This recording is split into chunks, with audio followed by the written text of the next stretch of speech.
Quand vous regardez à l'Ancien Testament, vous trouvez que souvent la gloire est liée à un lieu d'habitation.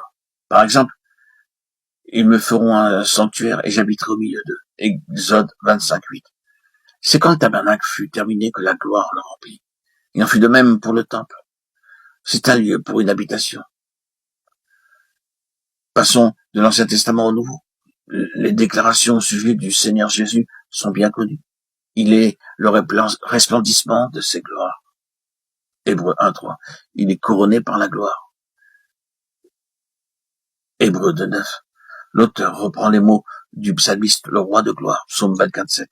Nous avons aussi les paroles de Paul aux Corinthiens, le Seigneur de gloire, 1 Corinthiens 2:8. Et nous avons contemplé sa gloire, une gloire comme la gloire du Fils unique, venu du Père, Jean 1:14. Ensuite, il est allé vers le Père, et l'Esprit de gloire, comme Pierre appelle le Saint-Esprit, a été envoyé pour résider dans l'Église. L'Église devient maintenant le lieu d'habitation de la gloire, c'est-à-dire, en nous rappelant la signification de la gloire, le lieu d'habitation de la satisfaction de Dieu, parce que c'est le lieu d'habitation de la nature de Dieu. La justice est là. Justice de Dieu par la foi en Jésus-Christ, Romains 3:22. Elle est là, dans l'Église, et l'Église est glorifiée, ou glorieuse, parce que la justice de Dieu est là, par la foi, et que Dieu est satisfait. Le point essentiel est le suivant. Si nous sommes le lieu d'habitation de la gloire, nous devons être des gens qui connaissons le repos du cœur. Dieu est venu dans son repos.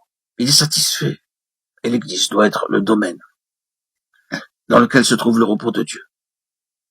Maintenant, si ces choses semblent simples, rappelons que le témoignage qui est déposé dans ce vase dépend de certains facteurs pour être efficace. Concernant la satisfaction de Dieu ou le repos de Dieu, le témoignage doit être apporté que le peuple de Dieu jouit du repos de Dieu. La conséquence de cette réalité, c'est que la première activité de l'ennemi contre le témoignage de Jésus contre l'Église consistera à introduire la tension, l'agitation dans le peuple du Seigneur. Tous ceux qui sont las et accablés doivent trouver le repos quand ils viennent parmi les enfants de Dieu. Et nous contredisons la signification même de l'Église quand nous perdons notre repos du cœur. C'est très important. C'est un aspect de notre évangile, une partie de ce que nous annonçons. Si nous sommes réellement dans l'expérience en proclamant ce repos, c'est-à-dire si ce n'est pas simplement entendu mais vécu, ce sera une chose extrêmement efficace. Car ce que nous sommes est une proclamation beaucoup plus puissante que ce que nous disons.